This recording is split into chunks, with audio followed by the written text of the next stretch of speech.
What? You recorded? You coward. Is it about money? Is money really that important to you? I'll pay you back that measly amount of money right now. My mother-in-law shook off her son and took out $10,000 from the dresser, throwing it at me. Just let me use the money however I want. I can't go gambling now that you're staying at home all day.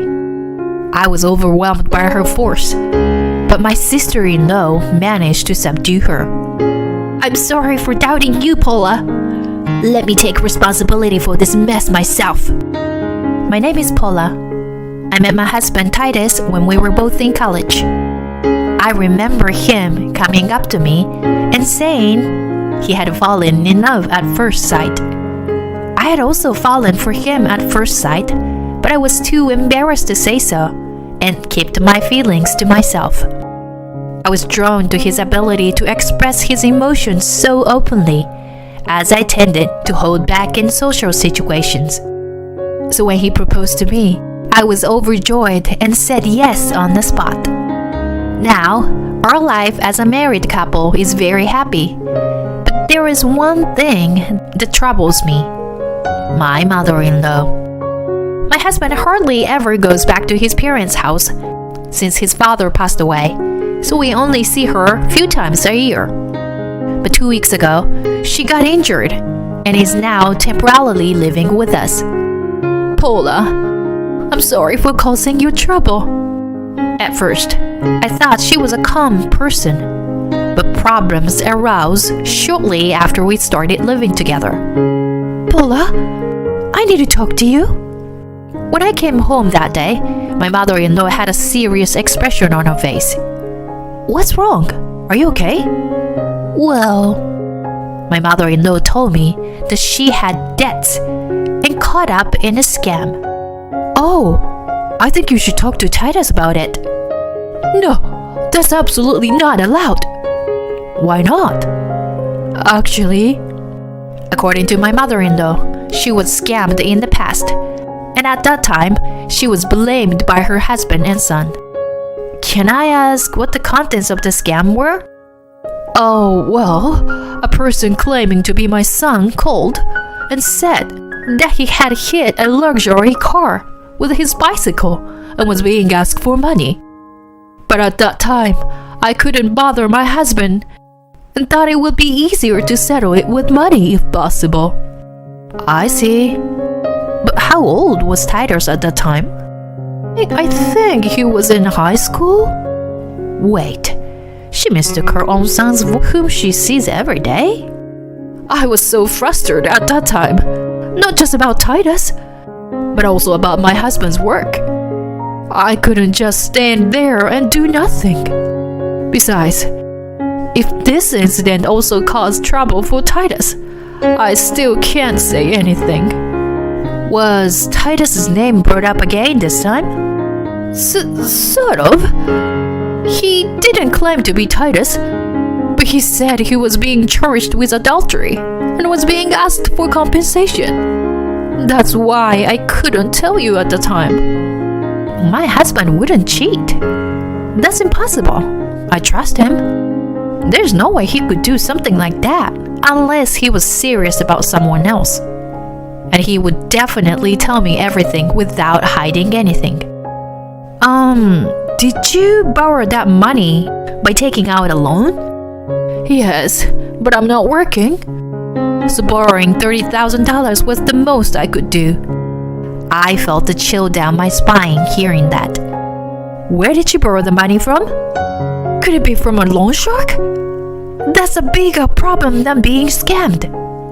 I think we should tell Titus right away. The reason I'm so worried is that my husband is a police officer.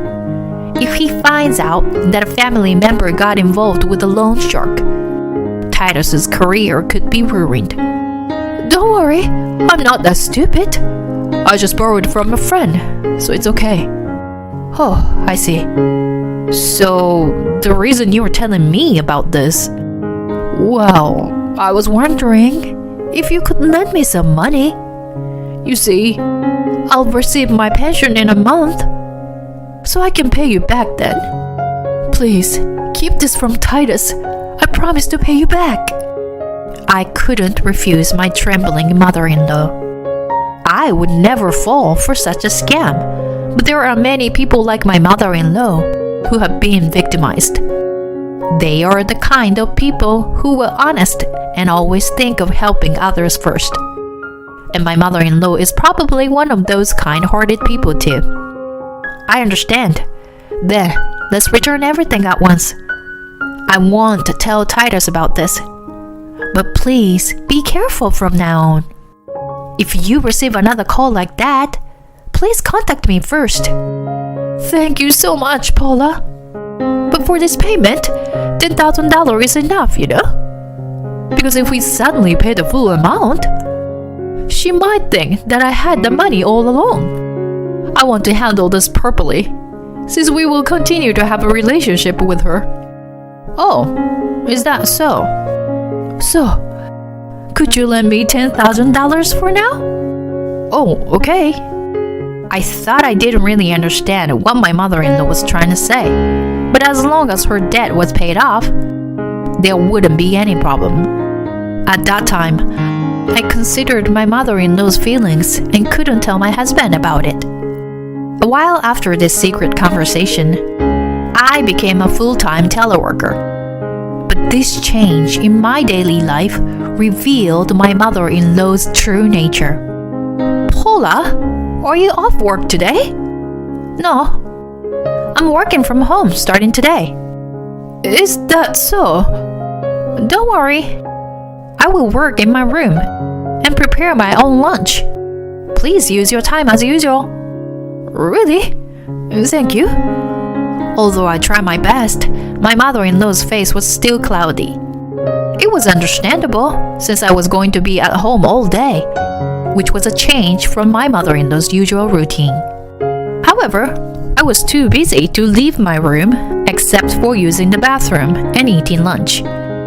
I thought that my mother-in-law would eventually get used to this situation. During my lunch break, I went downstairs to go to the nearby deli. Do you need anything from the deli? Hi, Paula. Long time no see. My sister-in-law Jenna was in the living room and I opened the door to greet her.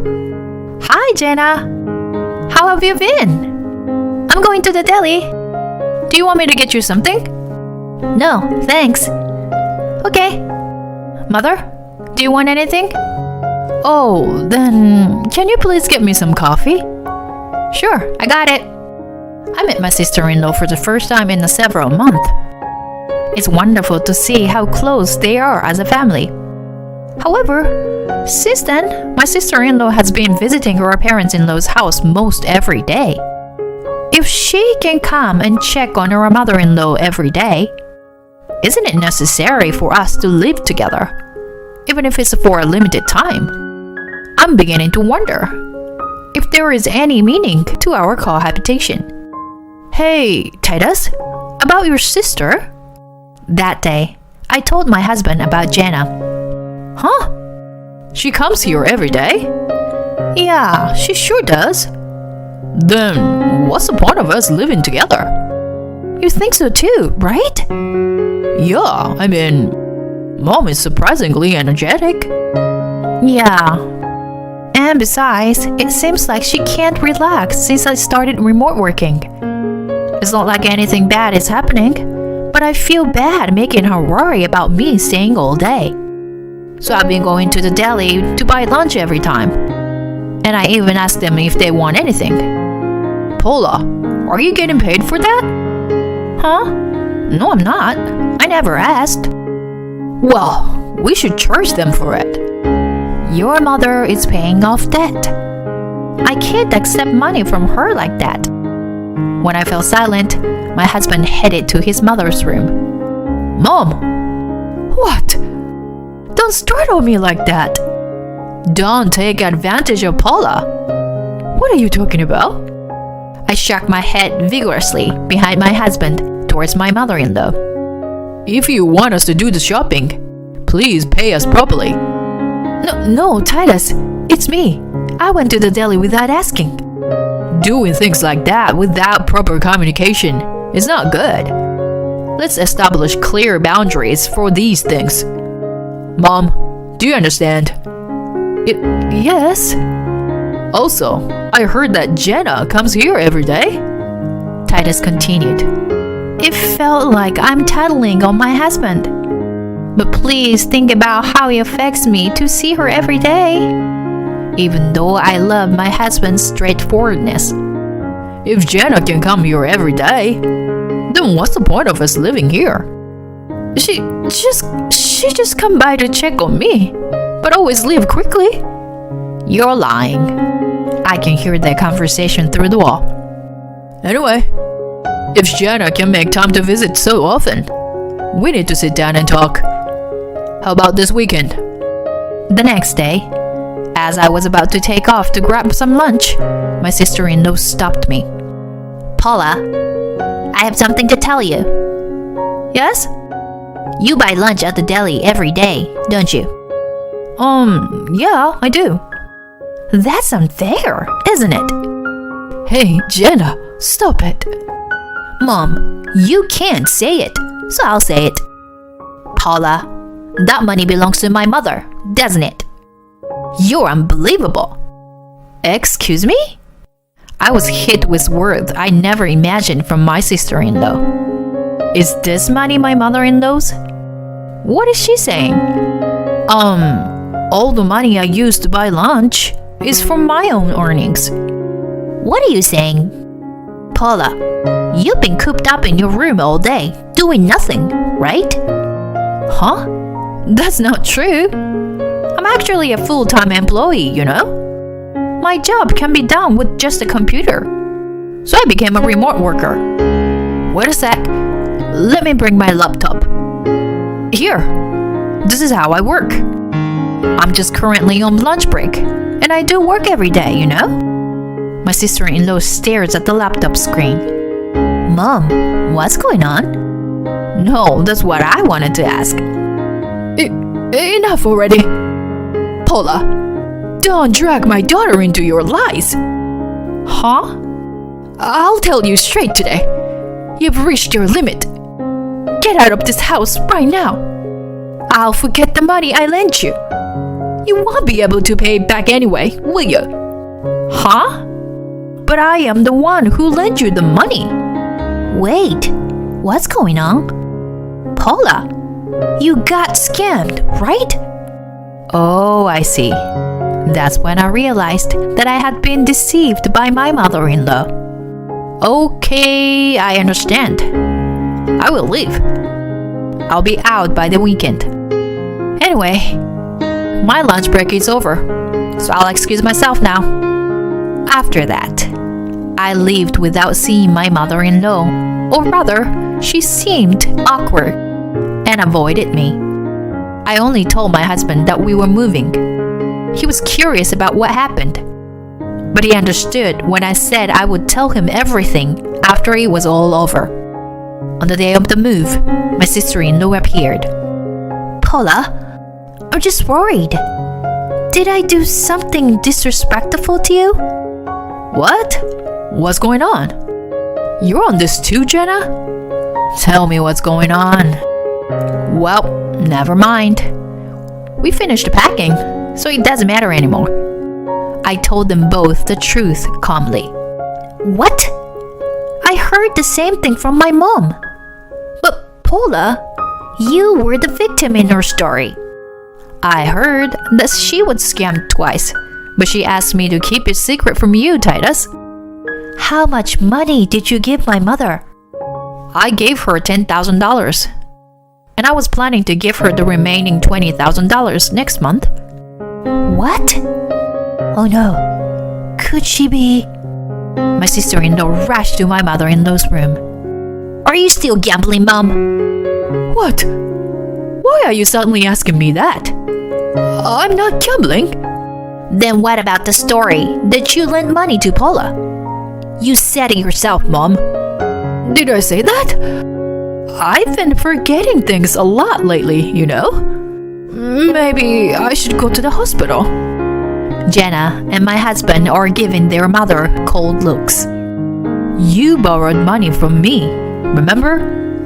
Did I? I don't remember. I really think I'm sick. You know what they say? Multiple personality disorder. It was on TV the other day. I see. Well, maybe if you listen to this, you'll remember. I took out my cell phone. What's that? Mother, our conversation from that time is recorded on this. $10,000 is a lot of money, so I recorded it just in case. I'll play it for you now, so please listen carefully. Before I could finish my sentence, my mother-in-law jumped up and lunged for my phone. But my husband restrained her before she could reach it. As expected of a police officer, his movements were quick.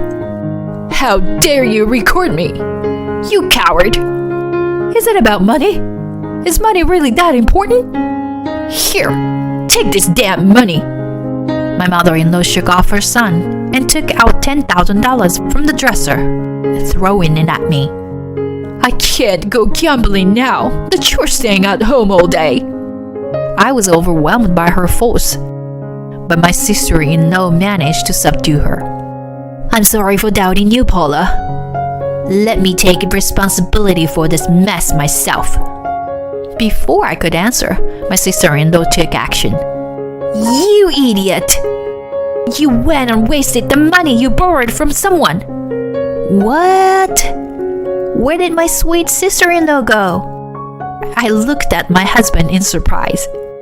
He said, Well, in my family, Dad and that sister of mine were rulers. No, that doesn't make any sense too. Pick up the money and return it to Paula in person. You idiot. Trembling, my mother-in-law collected the scattered bills as my sister-in-law urged her on. Here, please take these, Paula. All $10,000 have been collected. Please accept my deepest apology, Paula. I'm sorry. I will make sure to educate her properly so that this does not happen again in the future. After that, my husband and I never met my mother-in-law again. Sometimes my sister-in-law would update me on her current situation. My mother-in-law began working a part-time job due to my sister-in-law's strict education. My sister-in-law's family had moved in with my mother-in-law, and they were still keeping an eye on things. Is your sister some kind of gang boss or something? Once things had settled down, I asked my husband. No, she's not. But her imposing manner made me think she was. That was just her way of setting things straight with you. Oh, I see. But I'm glad that Jenna's misunderstanding of me has been cleared up. She hates dishonesty, you know. Actually, she wanted to become a police officer like Dad and me. But she had an accident when she was young, and her eye was injured. That's why she couldn't become a police officer. I see. But now, she has found fulfillment in getting back Mom on the right track. By the way, Paula, you've learned your lesson this time, right? Oh, I'm sorry. We shouldn't keep secrets from each other as a couple, right? If you had told me about this, things wouldn't have ended up like this. Yes, I know what you mean, hon. But you were smart. You recorded the conversation.